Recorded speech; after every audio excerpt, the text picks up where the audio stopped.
live.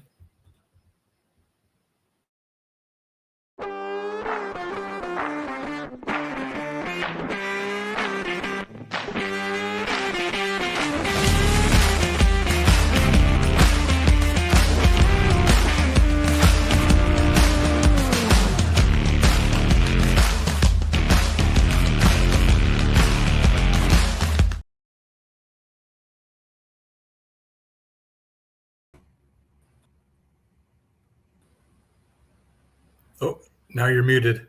Yeah, we can't hear you. You got to push that button. Hey. Whoa. There he is. Here we go. All right. Hey, everybody.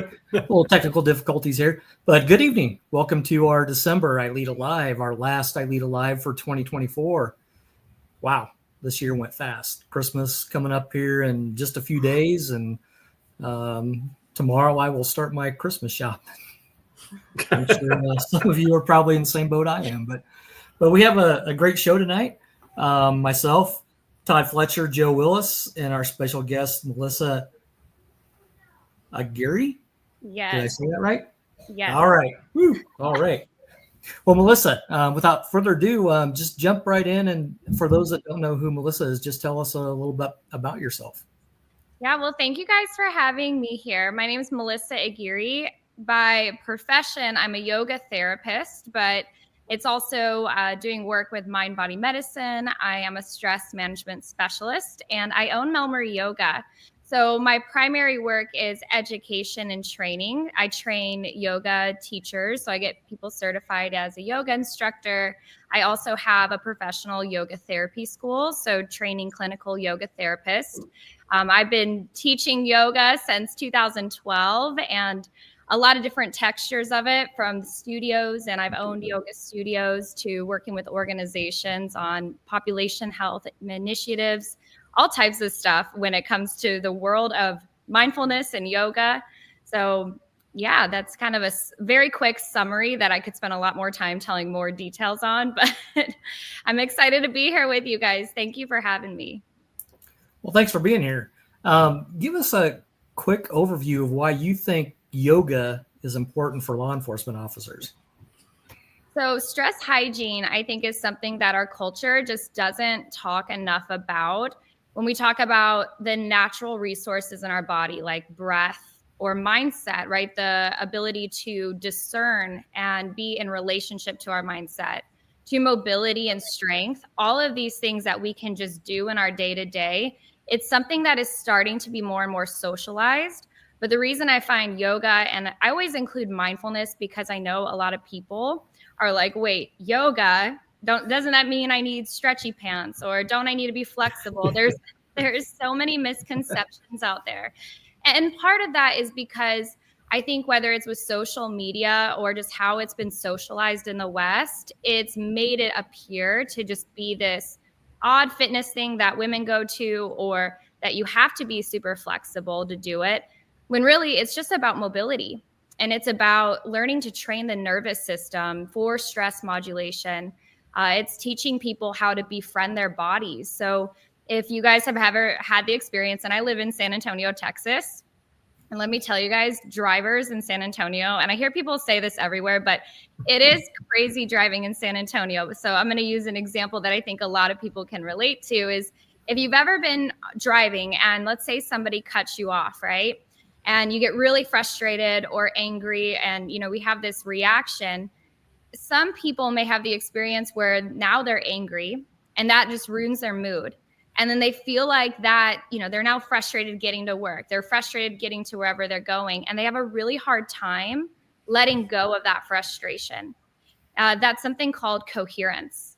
And what mindfulness and yoga really help people with is that when we get triggered, or when we get stressed out, or deal with any type of hyperarousal, how our body can go from that hyperarousal back to equanimity, where I am back in that, I always say it's prefrontal optimization, like where my discerning mind is able to make decisions, and I can come back.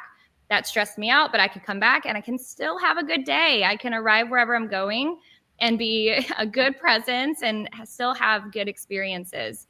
So that's like a quick example. Why do we do this stuff? It's proactive. it's helping work with the nervous system. And that's why I'm passionate about it.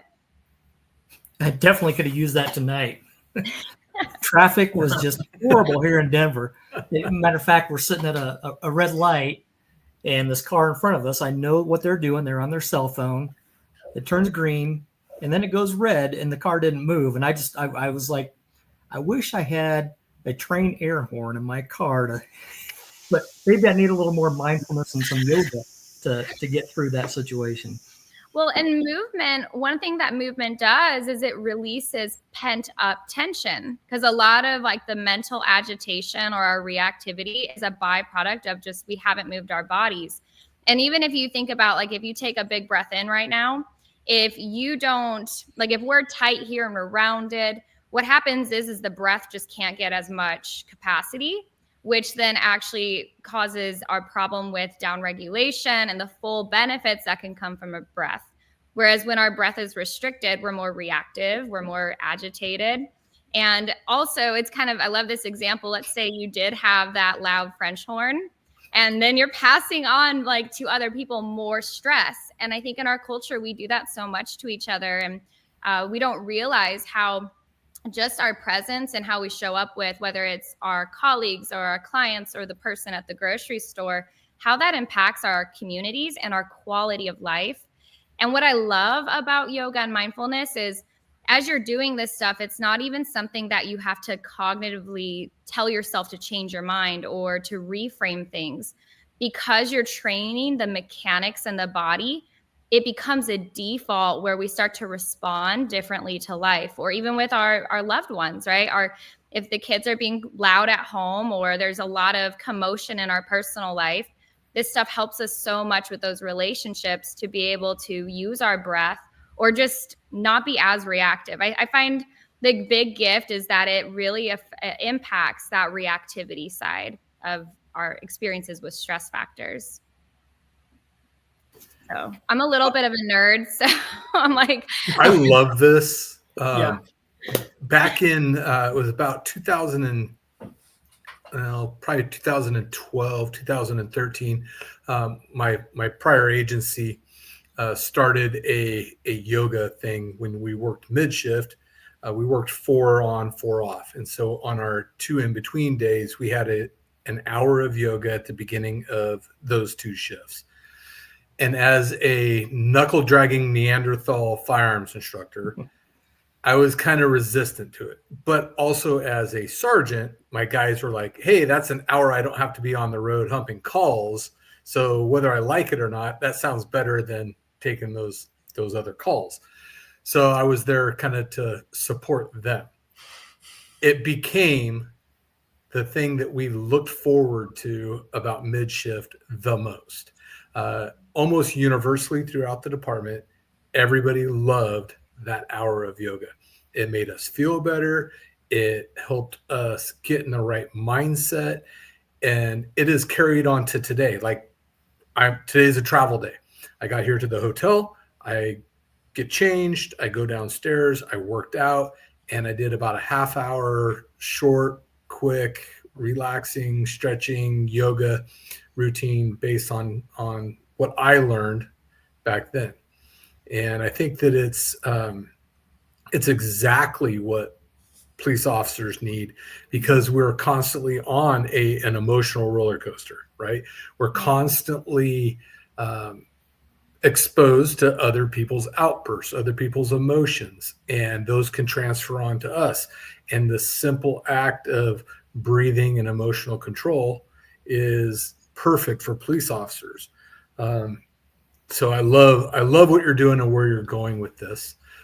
And kind of, again, as a Neanderthal knuckle dragon firearms instructor, how do you, through the mindful marksman stuff that you do, how do you incorporate that breathing, that mindfulness, those yoga centric ideas into what you're doing on the range?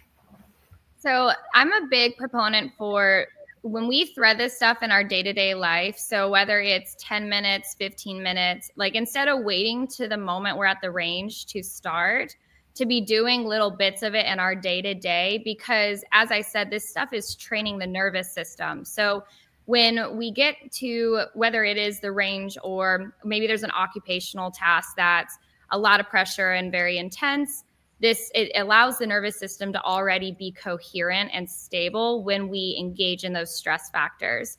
I want to just share for a moment, and then I'm going to get specific to the range. But with my experience, I started doing yoga with the military. My husband is in the U.S. Army. And that was early on in my journey when I first started teaching, was when I started teaching on base. And then that has evolved into a lot of things with the U.S. Army specifically. But I see this a lot where people are very hesitant, and probably even seeing the words yoga and firearms, it might be a very shocking, like, wait, what? But the reality is because they both share that the nervous system is centric. So part of my philosophy, especially with the range, is that the nervous system has to be intact for optimal performance, especially for precision and even just how we're responding and in relationship to the firearm. So one of the ways that I connect the two very deeply is you're going to have better outcome and results if you're doing this day to day. And part of that is because you're training proprioception. Now, I know you guys probably talk about proprioception in general in firearms training, but how my breath is in relationship to the movement and posture, my own body awareness, and sensing my body in space. A lot of people, if we're disembodied, it can be a very odd concept to even understand what I need for my body to feel stable in space, like for my body to feel grounded. Like a lot of times we're taught this is the right position or this is the right way to hold your firearm. And sure, in some cases that might work for some people, but other people have different, whether they're shorter forearms or like just different body styles. I do believe that the way we hold and stand may be a little bit more person-centered based off of your own body. But to even be aware of that is going to come from proprioception. Now, we can train this at the range, right? But that's a consistency in time. Whereas if we're doing things such as simple sequences through, I like to use yoga sequences, but it can even just be tactical mobility where you're doing stretches, you're breathing and sensing your body as you move in space. Maybe if there's, and it's funny because though I know yoga's fitness world, but Joe, you might be able to help me out with personal training, fitness stuff. But any of those like fitness modalities where you're moving, like, I don't know, in CrossFit, I've never done CrossFit, but if you like, anytime you're moving things around with your breath, or with weight training, if you're using your breath for weight training, all of those things are giving feedback to your nervous system to help stay in coherence. But when we are at the range, you can apply the same concepts of, how I use my breath in conjunction to when I fire and how I bring it back in. It also grounding and connecting to the exhale before we fire. And then after we fire, connecting to the exhale, the sensory input in our body that helps with stability. So there's a multi-facet of context to how this stuff can impact, especially with training. But like I said, I think proactively, it's huge. So people can't get to the range every day to do this stuff or even once a week. You guys can actually be doing stuff day to day that is going to optimize those moments when you are downrange. So that's a summary because I could probably keep just going on because there's a few other pieces that I think is really, really powerful. There's something called interoception. So this is knowing how your body feels within. And I just want to point out when we can sense how we feel within our bodies, such as being able to identify when I'm holding my breath or if I'm putting too much weight in one side. Because a lot of times we can get codependent on a trainer or somebody to tell us, but by doing practices where we're sensing within our bodies, we can oftentimes autocorrect or like just automatically correct ourselves. And in some cases, let's say you're at a 24 yard compared to an 8 yard or however close, depending, you might have different positions with that, but your ability to sense what you need as a shooter, as a practitioner, is going to come from that interoception of how you sense your body. And then another fun concept, this is where my yogi, my mindfulness side comes in. One of the things I love about mindfulness and yoga in general, for just general population, is that it is one of the few places where we start to learn to befriend our bodies. And what I mean by that is when we are moving and doing things that actually feel good in the body, like, oh, I have tension here. How do I adapt it? How do I negotiate that tension? And we start to do this proprioceptive thing and the interoceptive thing and the breath thing, right? We're having all that happening. We're starting to learn to be in relationship with ourselves. And I have a philosophy that we should also be befriending the firearm. So knowing it very comfortably on the body and how we move with it and what is the optimal hand position and how I need to adapt. So a lot of these concepts can thread really lovely with working with just training. And I think a lot of people get in their heads too. And that's a really big piece that without having to just change your mindset, we can use the practices to go through the body to change the mind. So, and the idea is, like, for example, we were just talking about being stressed out in traffic. But let's say if you are really upset about something and somebody just told you, hey, just feel better. Like, just make a decision, feel better about it.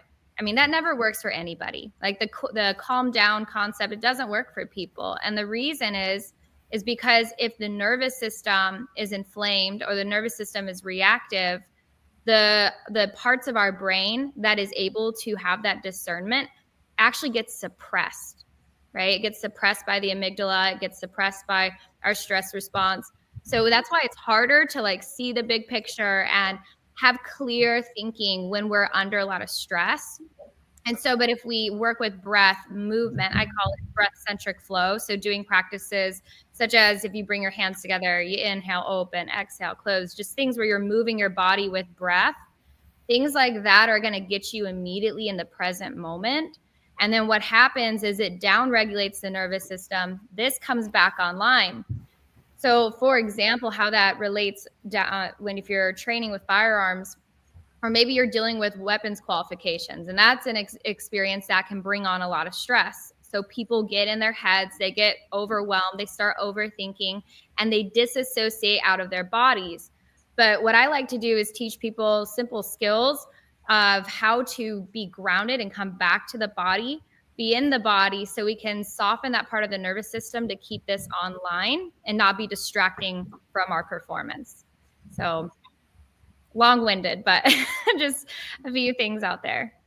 No, it's all really, really good stuff, and it's all very relevant. One of the things that I like, just from having seen you teach a couple of times now, is you kind of break it down so that it's not real technical, that it can pretty much be applied by anyone, anywhere. And so I'd like to kind of pose this to you. You talked a lot about interoception. And one of the things I like to do is when I'm guiding somebody through something and I know all the cueing points, all the different cues for it, I'll ask them in the moment, where are you feeling that? If you do this, how does that change the experience for you? What can you recommend to the average person, whether it's firearms or any other skill that's in that space, but we're talking specifically firearms, for the coaching and cueing, the basics of how do we get that at the ground level for that average coach standing beside somebody? What guidance would you give? Well, before we even start, I recommend sitting down and kind of talking about how they're feeling today. And if you're training someone, what are your goals, and kind of getting the noise chatter out of the way. And then when you move over there and you're watching them, paying attention to where they're holding tension, exactly like what you just described, Joe, is having them notice, do you notice, what does that feel like? And then I like to guide people to bring, and I use the word energy, but their awareness, their energy, how can we move it down and out? So what are we doing to feel supported and stable? How is the core? Let's engage the core. Let's take a moment and notice how we can soften the shoulders and be strong, but let it be natural, because I've seen so many people they're like, okay. And then they get this crazy strong posture that's not natural. It's let's find a natural and stable space, noticing, do we need to take our feet wider or bring them closer? And I always really bounce the basketball back into their core of what actually feels good to you. Because I find And just in general with anybody, we perform better when we're confident.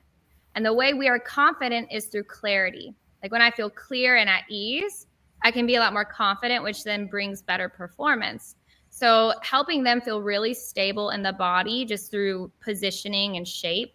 And then with the breath, helping them notice what feels natural. Because I think one of the challenges that, at least in the yoga industry, that we face with teaching to different populations that may not have experienced yoga before is people will assume that to breathe proper is this very dramatic, focused breath, right? And it's like, how do we teach gentle breath ratio, where it's just a gentle inhale, gentle exhale?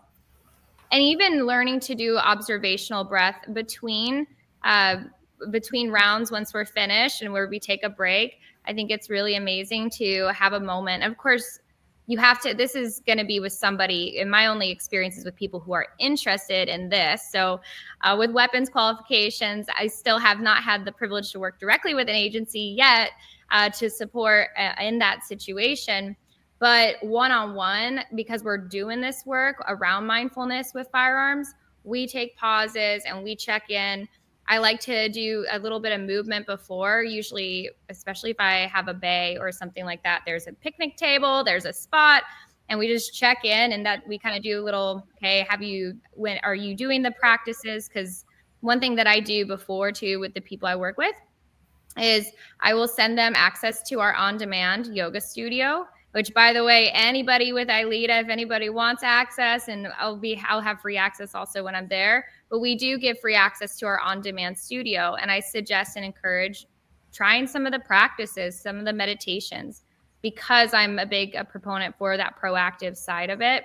And then it's not extremely foreign concepts when we're applying it in that setting.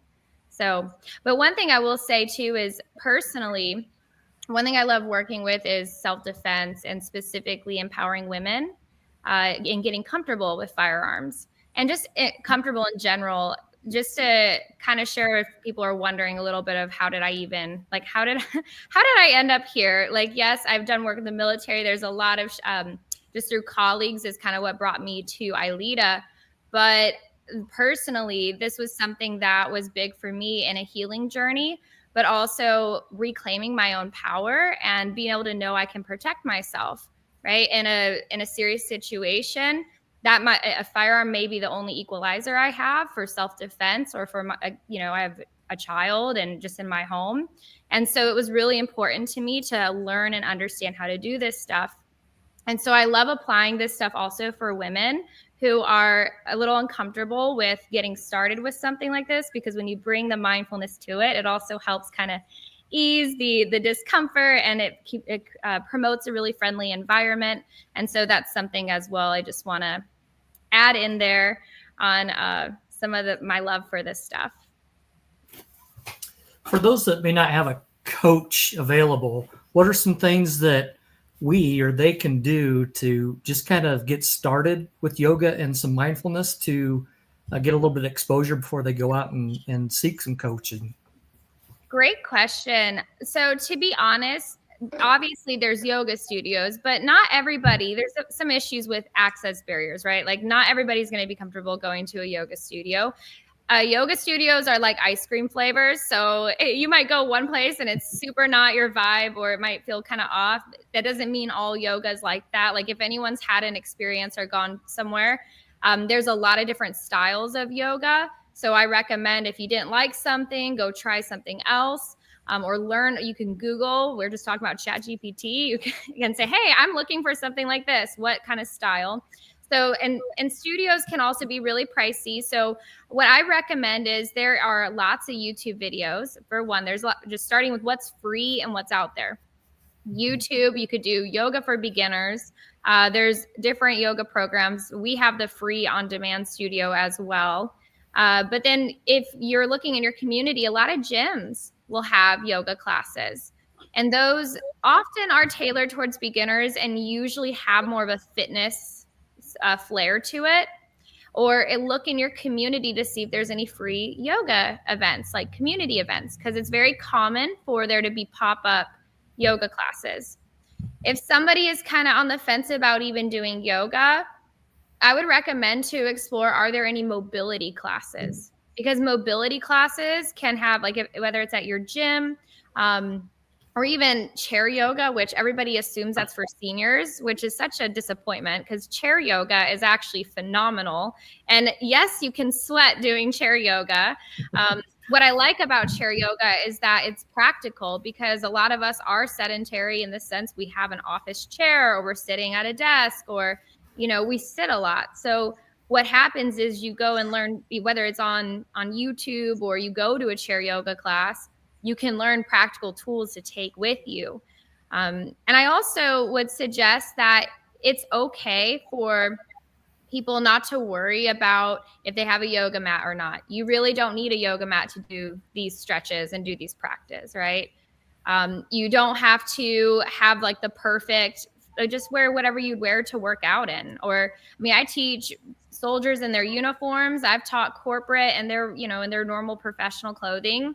It's, obviously if you go to a yoga studio, you might maybe don't wear a dress, right? But I think that there's a lot of things that create these access barriers of, I don't have the right clothes, I don't know where to go. Starting at home with something for 10 minutes. One thing that research has shown is that by doing 5 to 10 minutes of mobility or yoga practices each day is equivalent to going to yoga for 90 minutes twice a week. So if you're doing just a little bit here and there throughout the week, and I believe you're actually training more neural patterns, so you're going to get better benefits anyways. So there's not a wrong way to do it. It's just finding what works for you is the key, what your preference is. And there's a lot of options out there. So I hope that was helpful. It was. Thank you. Let's talk the mobility piece real quick. In addition to the stress related injuries that yoga certainly and mindfulness certainly has the ability to at least be preventative towards, if not responsive towards. Musculoskeletal injuries are one of the most common factors for first responders, and law enforcement is absolutely no exception to that. Between the duty gear, the weight of the vest, all that stuff, the sedentary lifestyle, even though it's a very active profession, it's also one that spends a lot of time behind a desk or in a car.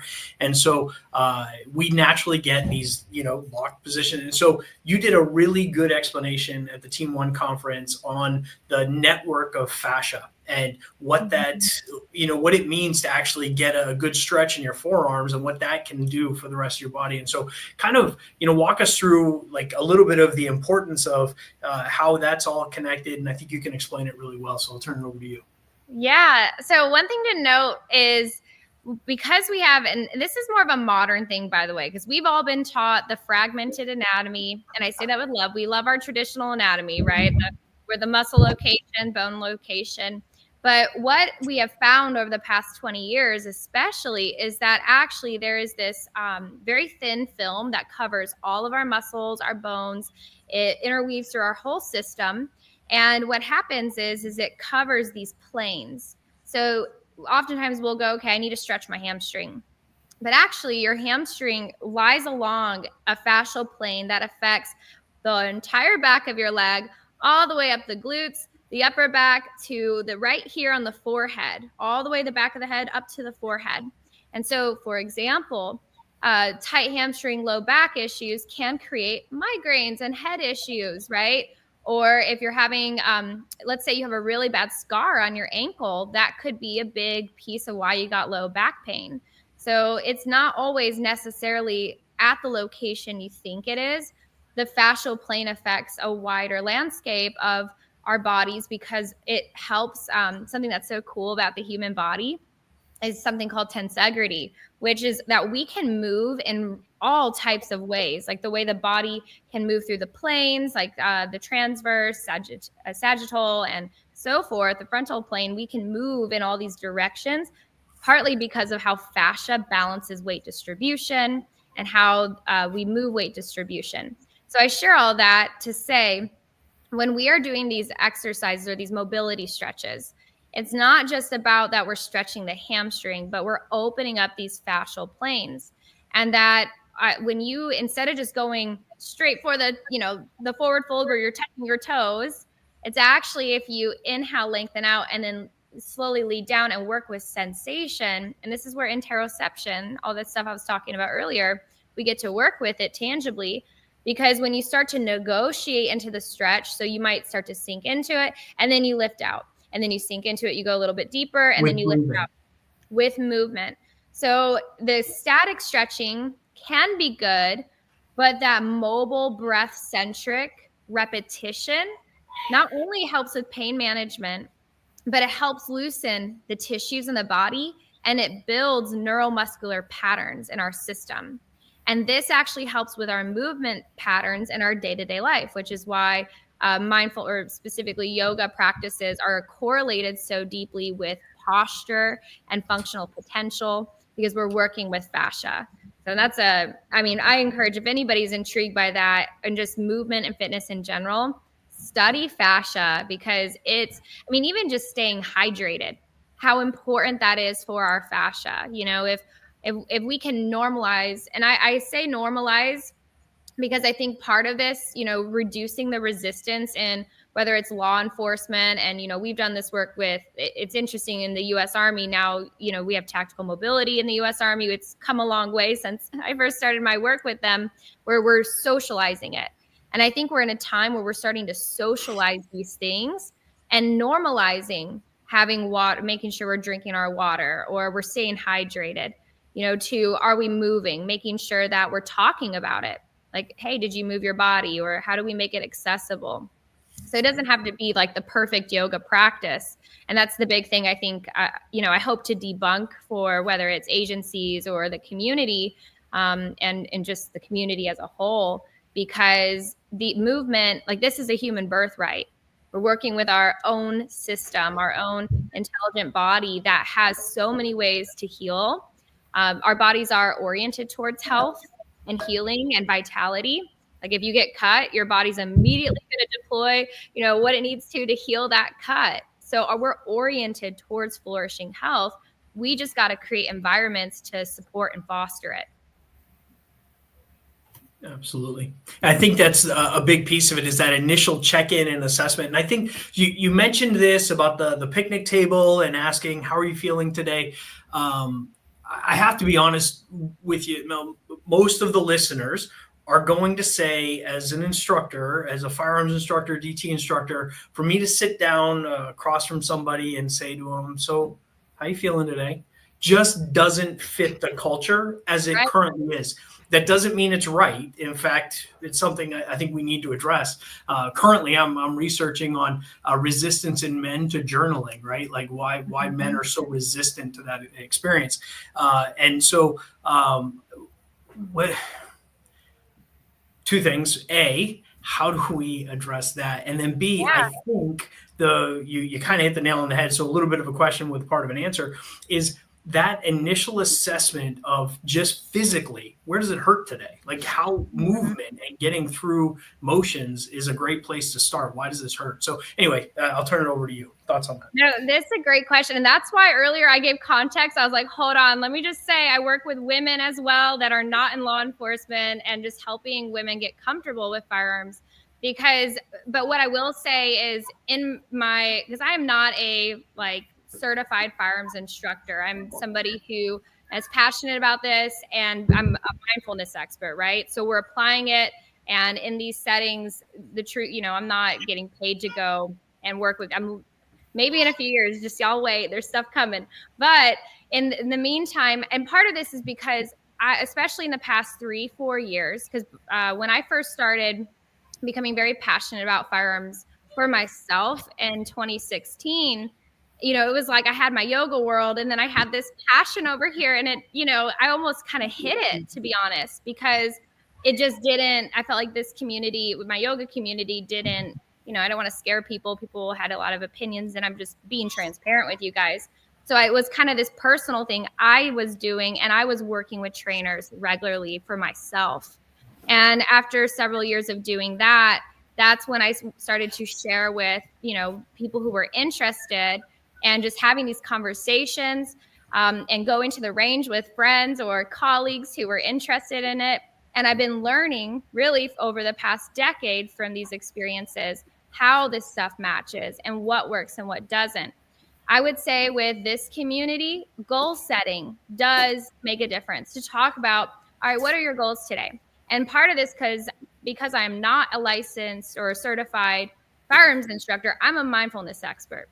So I make part of the sitting down before we start is to give my scope of practice and what my purpose is for being there with them. And then we give context, we set goals. But I often find like when we're setting goals, it's the opportunity to go, oh, like what? Well, why are you afraid of that? What makes you nervous about that? What is that? Okay, so when we're out there, let's, what if we did this? And I like to do affirmations. Again, I'm a mindfulness expert, right? So I'm going to come in with my medicine and my work. So how do we use, maybe it's affirmations before we fire? We have a statement of, I trust myself. I trust myself. Right. And again, this stuff sounds, I think part of the challenge of socializing this is this stuff can sound really corny, saying it out loud, like to journal. That sounds, it's like, oh, what? Or I always say meditation. I have a theory that the reason our culture is really like, about meditation is because as kids, most of us were put in a corner or had to sit in timeout. So we have like residue about sitting and, quiet, like, wait, it feels something familiar about this, right? And being gentle with those deeper truths of our experience of sitting with ourselves, because the foundation of who we are and our early experiences shape what we prefer and what we don't, and it can be a sensitive experience. That is why I think it's important to approach things invitationally. So if that doesn't work for you, that's okay, and honoring where people are. I'm not interested in convincing everybody to do yoga. Now, I am interested in convincing everybody that stress management matters and proactive health matters. But I'm not here to force people or pressure people to do yoga. It might not be yoga that helps you. It might be that before you go to, if you're training for yourself or you're going to the range, maybe you have a more intentional morning and you go ride your bike, you go talk with nature, and you train your body to get to those places, because yoga is not the only way that we can get there. But as a community, how can we start exploring what does get our nervous system back to coherence, and how do we normalize that? And I think a lot of this is getting normalized. I mean, I think that there is a movement in law enforcement firearms training to make firearms training more performance oriented. And what I mean by that is instead of training to the test, the qualification, we are working at getting people to perform at a much, much higher level. And in order to do that, we're like in our classes, we talk about recognizing cognitive load. We talk about breathing. We talk about how to, basically do what you're doing as far as mindfulness and breath control to reduce heart rate, to reduce respiratory rate, and to do these things. And I think that's one of the future, where the future of law enforcement firearms training is actually going. You just happen to be on the cutting edge of it. Yeah. Well, it's interesting. I have a good friend. So he trains for active shooter stuff. And we were talking about, just the attitude. Like there is a shift in the attitude around this stuff. And I think it's because if you ask anybody, I think we're tired of all of not just the stress related illness and all the pressure. Like we're at a point in our culture where stress load is having serious consequences, not just on our careers, but our health and our quality of life. And when we get to that point, now we start asking questions of what can I do? What's so, I think, attractive about mindfulness modalities is that these are completely free, available. All you need is just the awareness and education on how to do it for yourself. And you can do it every day, like brushing your teeth, but you don't have to pay for toothpaste. It's just, you're doing these practices all the time for yourself in ways that work for you. And I think also too, if we, like with the military, for example, they say, okay, the soldier is the most important asset, right? The military, the most important asset is the soldier. So we invest in the soldier and we care about the soldier. And as the culture has shifted to speak to that and attempt and work to serve the soldier, because the organization is only as effective as the individuals in it. And the individual is not just, the police officer or the soldier. It is the human who puts on the uniform, the health of that human. It's a holistic domain. And I think that as cultures are changing, and I think there's a lot of stuff out there that goes, this stuff is soft. This stuff is soft, and I dealt with that, and I deal with that a lot in the Army. It's like, this is that soft stuff, and the reality is soft skills are what informs hard skills. So you like your performance, you want to be, all the physical performance stuff is a byproduct of non-physical performance. I think about another example is if you think about a slingshot, right? And if I start to pull the slingshot back, and then when I release it, right, the thing goes far. This is an analogy I like to use for people to get this.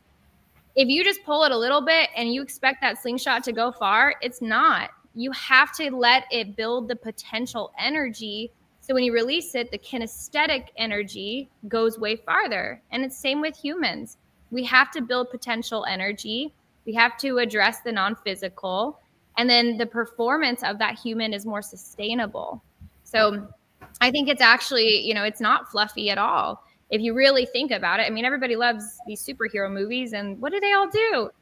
They meditate, they go inward. There's like a deeper thing that's happening in these superheroes, right? So it's like, yeah, totally. It's totally cool. It's totally cool. I think we've been doing this for a long time. We just are changing the verbiage and the words of what it is. As a arrest control guy who's been teaching Krav Maga for years, I would always start off with, it's about 20-30 minute stretching exercises before we even get started, and at the end of the day. And I'd always encourage people, I would say every day, at least twice a day, even when you're not training, do some type of stretching. And we would always do some type of visualization drill. And I think you hit it on the head. Brian Willis said this years ago, and I don't remember how he said it, but your mind is portable. You can take it anywhere you want to visualize all these scenarios and things, and just go with that mindfulness. That wasn't what we called it years ago, but that's what it actually is. Yeah. But the challenge is that people will try to do these visualizations and they will feel like they're bad at it. And part of this is the programming of performance, and that, I'm inadequate, or I'm not meditating, I'm not doing it right. And then the other part is that it can be very uncomfortable in the body. And this is where the disassociation that I was talking about, like the disembodiment, has created challenges. So if someone's listening to this and they're like, okay, I want to visualize and I want to have meditations and be able to do those things, Krav Maga or anything with the physical body or stretching, if you can go through the body and you do things, maybe you do a workout, then you meditate. Maybe you go ride your bike, then you meditate. So do something physical first and then drop in, because it helps you, it walks you consciously into that ability to participate. And then in time, you train it and it starts to become a lot more natural. But you can't, just in case anyone's new to this, you can't do it wrong. That's an illusion. And if you have thoughts, that's normal, because we're humans. We have thoughts. And actually, when your mind wanders and you bring it back, you're building the muscle for presence. So that's normal. And that does not mean you're bad at it. Because a lot of people will say, I can't meditate because my mind wanders. I'm like, actually, that is how you build the muscle. That's perfect that your mind wanders. Bring it back. And as you build that in time, it's going to be default, where you can stay focused, or you can get upset or distracted and then come right back to the moment. So it's a muscle we're building too. So I love that. Can I ask you, let's say that a firearms instructor or a DT instructor, a field training officer wants to bring these concepts, these ideas to their program, to their department.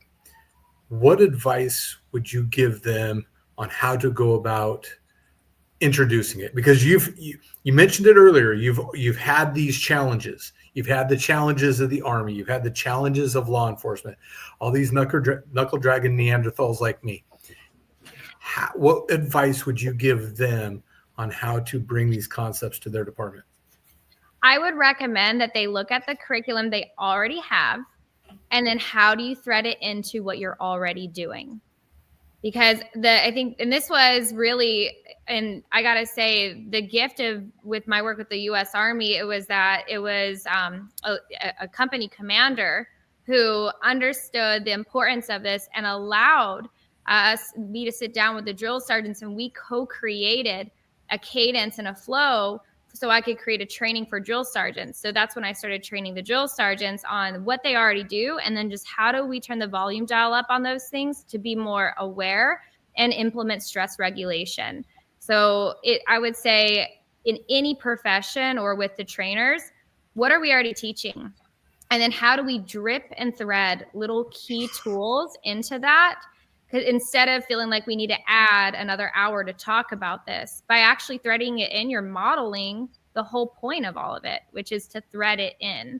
So that would be my suggestion, is just observing the curriculum. And, I think too, if anyone's interested in this stuff, whether you go and you study, I don't know, anything like what I do with yoga therapy to meditation, any of these tools, and then you can take that and bridge it. And because that's really that's what I'm doing, and that's the path that I want to serve and help support, is so people can practically add it into what they're already doing and optimizing what's already happening versus feeling like we have to add this whole new thing to all the stuff. It's my recommendation. Yeah. So, and honestly, it's really interesting how literally everything you can add mindfulness to. So if someone's like, how the heck can you add mindfulness to everything? Well, first of all, it's just paying attention to actually what we're doing. We're participating in what we're doing, but it's keeping the body grounded or down regulated. So it might be, let's say you're going to do a training experience. So get there, you give context way ahead. All right, let's start. We're going to do actually some spinal mobility stuff. Just because we're going to sit today, we're going to take our spine in all the rotations. And then after that, you might get into the lesson, and then something comes up about concentration and focus. Then that's a moment to acknowledge or maybe give them an experience on training concentration. So how do we train concentration? Let's do this breathing exercise. We're going to follow our thumb. And notice if you can follow that. And now let's sit. We're going to do this meditation. You give them experiences that elevate the embodiment of whatever it is that you're teaching. So it's really playful. I think that we're at a time, like you said, this stuff is newer. So we get to pioneer it a little bit and trial and error it. And it's not going to be perfect in the beginning, but as it unfolds, I think it's going to create new opportunities for people. So you have a proposal in for the 2025 ILEETA Conference and Expo on mindful marksmanship. And it's been approved, and we're looking forward to you there presenting it. So can you tell us a little bit about what folks who would show up to that class might expect? Well, I'm excited to be back because last year I wasn't sure what to expect or how people would receive it. And it seemed like, we had so many good conversations after. And so I'm not going to do the exact same thing as I did last year. So if anyone's coming back, it's going to have a little bit of a new flavor to it, but it'll still be in the similar sense of understanding. I like to first go into like looking at the domains of the human, right? And I pull the example of with the military, they have the human weapon system. So how we understand the body mechanics, how we understand energy and preservation and exertion, and then also the programs in our mind, right? And how that works as a machine, so to speak.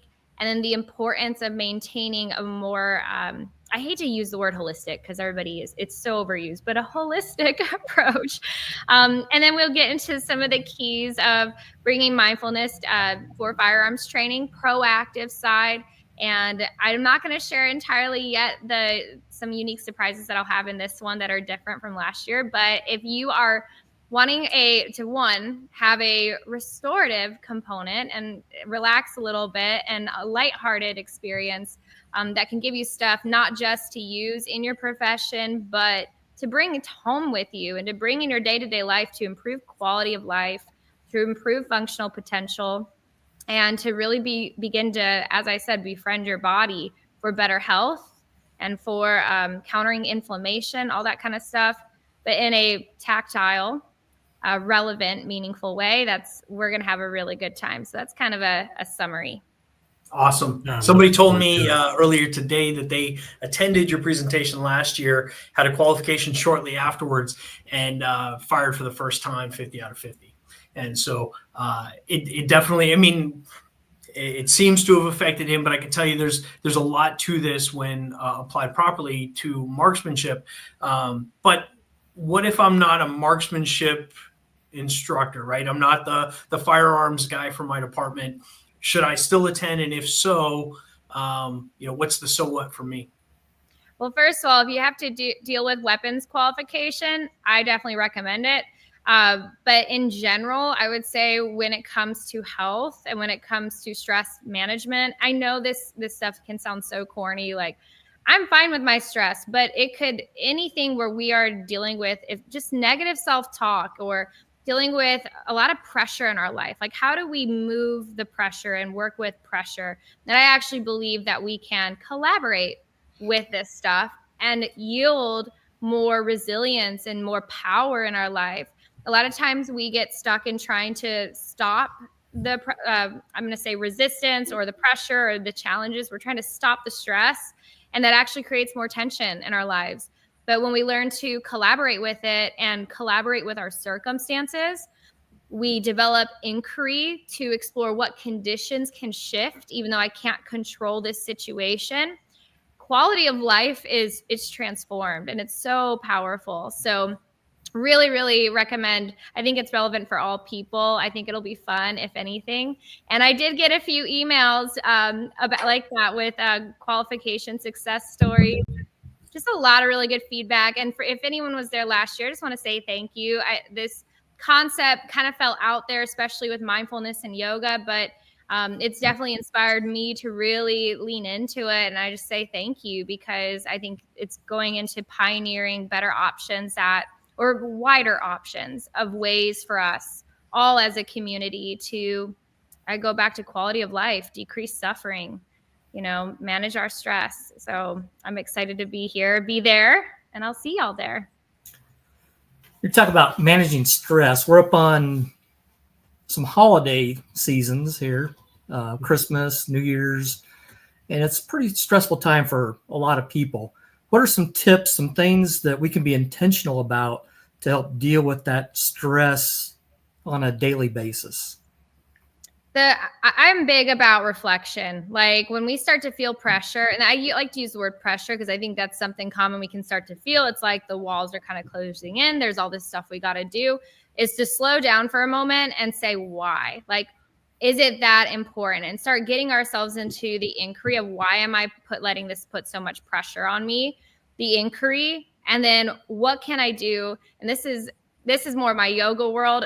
This is something I say with my students in that world is, I like to say, how do I find my cozy?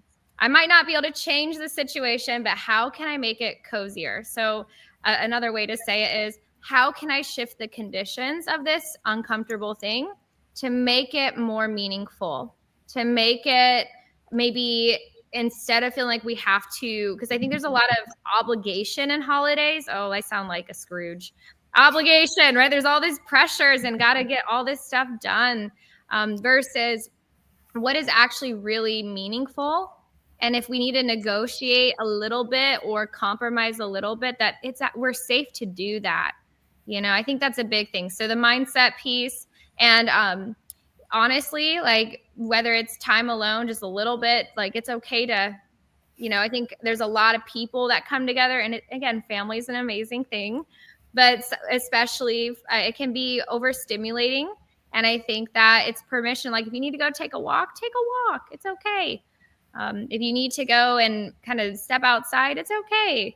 I think just less shame around things that just allow us to keep a clear mind, And another thing too with that is compassion, which I know that's another word that is kind of tough, but compassion can be true medicine for almost everything. Like if we not take things personally, having compassion for the people around us, because, a lot of people are navigating a lot.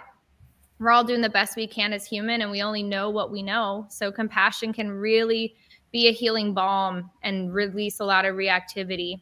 So I could go on and on. Yeah, expectations. There's so much with the holidays, but definitely giving permission for some space if we need it. All great tips and good reminders for us. We got about 5 minutes left, and we'll go around the horn. Todd, any last questions, comments? Man, it's time already. This is one that I was really looking forward to, and it just seemed to absolutely fly by. I'm really looking forward to your course at the ILEETA conference. Tell me what you're looking forward to at the next conference. I'm looking forward to, now that I've been there and I've had an experience, I'm looking forward to, because when you go into a space, especially with a topic that's kind of out there in the sense it's not super normalized, you kind of don't know what to expect. And I'm just excited to, now it feels like a community. And so I'm personally excited about the community piece and kind of having that component to it this time around even more. So very cool. Joe? Yeah, I love that. And I say the same thing. I mean, this went so fast and there's stuff that we barely scratched the surface of. But just a compliment to the way you've been able to explain this. I think it's important that those of us who have been in this space for a long time are open-minded to those that are coming into it with this new information. Yourself, you're a great example of that, but there are others who are finding their way into stations, into departments, and becoming a part of the culture. We need to do more to just open arms and welcome it, because there's a lot we can learn. And while certainly some of the language you use in the space you work with your other clients isn't necessarily the same vernacular, the old cops would use, the reality is maybe we should be more receptive to some of the reflective stuff you've been saying. And so again, thank you for being a part of the conversation, for pushing people into that space of discomfort. And I would just ask as kind of a closing, if I do one thing tomorrow morning as a trainer, I'm an FTO, I am a firearms instructor, I'm a DT instructor, I watch this tonight or whenever I watch it, I do one thing different tomorrow, what would you say? I would say move your spine in all its rotations. Back bend, forward fold, twist. That is it. Like, if anyone's going to do one thing, just do that every morning. Okay, and use your breath when you do it. No, breathe and move your spine. Well, and I want to remind us as we close with what Joe just said, whether it's someone like me, I'm an expert in yoga and mindfulness. That's my world, right? And when bringing this stuff into whether it's law enforcement or for any other community, you guys taking this in a way that is meaningful and relevant to you and turn it into your language and sharing this stuff, it doesn't have to always be, when we think about going back to the access barriers around yoga, make this stuff relevant to you and let it be authentic and how you relate to your own stress reduction. And you're going to model it so naturally. You're going to change the culture around you. And again, going back to improving quality of life, I think that's a big and important piece in improving performance. So, you guys get to pioneer this, and the way you model it, your colleagues and, your people who work for you are everybody, it just gets passed on. And it's so amazing. Such amazing work. You just nailed it. It's about improving quality of life and performance. What's the downside, right? If it's going to make you feel better, it's going to make you think better, it's going to make you more clear, it's going to make you more in tune with yourself and others and improve your overall performance. Lean into it. Yeah, there's no downside. Yeah. And I think you hit it, Todd. Others around us will improve as well from what we do with the yoga and the mindfulness. Absolutely. And it's science. The science says, there's research out there now. So, it's cool stuff. Thank y'all for having me. This was awesome. Melissa, before I'm going to give you the final word here in a minute, but I just want to give a couple of housekeeping things. But we're under 3 digits till the ILEETA 2025 conference, 97 days until the conference. And if you are teaching at the conference, book those hotel rooms. I know Joe sent out an email today about getting those hotel rooms booked. And for more information from Melissa, there's her website. Is that correct? Yes. Okay. That's all I got. But I want to give Melissa the last final thoughts for tonight. Melissa, all yours. Oh, man, on the spot, no pressure. Honestly, the thing that we don't realize is that by what we give into ourselves and our own nervous system, it impacts our children, it impacts our colleagues. It is a true form of leadership to be accountable for our own health. And if you've listened this far and you're here, you're doing the right things. And thank you for showing up and being here for yourself and how that impacts others. So thank you. Thank you, guys. Melissa, thank you. Joe, Todd, great conversation. All you out there watching, we will see you. We have Joe, real quick. What's coming up? We have a happy hour. Jay, thanks for mentioning that. Yeah, so the 19th at 7:30, members can go online and register for the happy hour. Let me grab the link real quick. I should have got that up. I forgot about that. But great conversation tonight, Melissa. We value your input. There it is. Yep. So it's very informal, just kind of a members meeting, happy hour thing, but you got to be a member to register for it. There's the event number right there. So just go to Wild Apricot, search that event number, and register for it. And we'll see everybody on the 19th. Awesome. Melissa, hang on. We're going to end the stream, but you all have a wonderful night. Merry Christmas. Happy New Year. We'll see you all in a few days on the 19th.